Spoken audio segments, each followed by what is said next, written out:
And now you said you're doing wholesale now. Yeah. And Taylor, what are you doing right now as far as like running your business? Like you doing retail arbitrage or? No, I transitioned to wholesale in March of last year.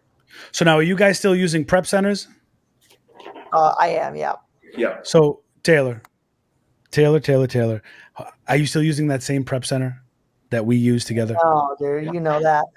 You know what? Supposedly We have to talk about that for a second, man, because supposedly Warner is using them and they do a great job. So, and I don't actually, you know what? I actually don't not believe that. Like, I think that might be true. I think Julio seems like a smart guy, and he also seems like he's got a good operation. Like, he doesn't rub me that way. Like, doesn't rub me as like a guy that is dropping. What's that? He rubs you? He rubs me so good, Julio. Yeah. But I think here's what happened. I think for those of you guys that don't know, Richie and I got screwed on this prep center. It took like 6 weeks or 2 months, whatever, to send our inventory in for Q4. I got screwed with my Q4 inventory that year. What I learned was like we weren't paying anything in prep, So Nope. of course, if he's got 100 clients and he's figuring out what's going to go out the door, and he got slammed that year.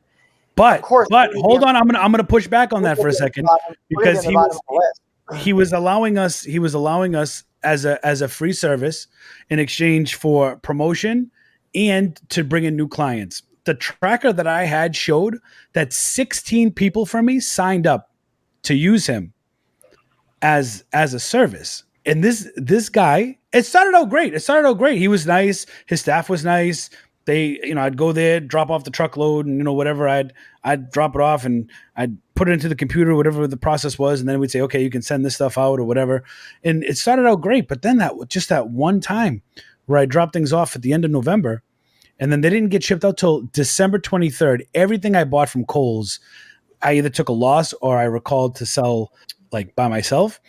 Yeah. But the thing that pissed me off is that he told me he didn't have the right size box to send out some of the Paw Patrol or the Minnie Mouse things.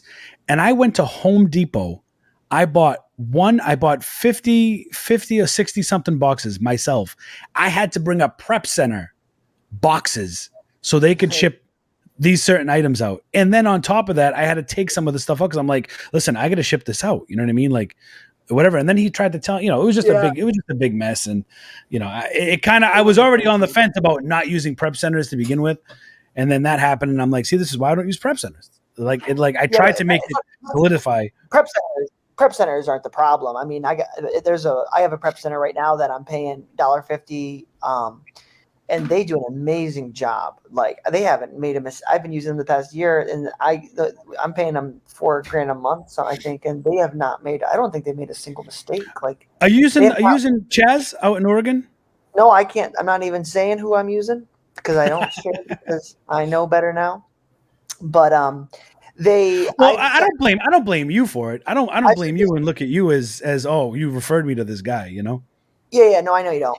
But yeah, I've sent them over 100,000, probably more. Yeah, way more than that. Probably $400,000. I mean, they haven't lost a single unit. At least I'm sure they've lost a little, but not like whole boxes of stuff.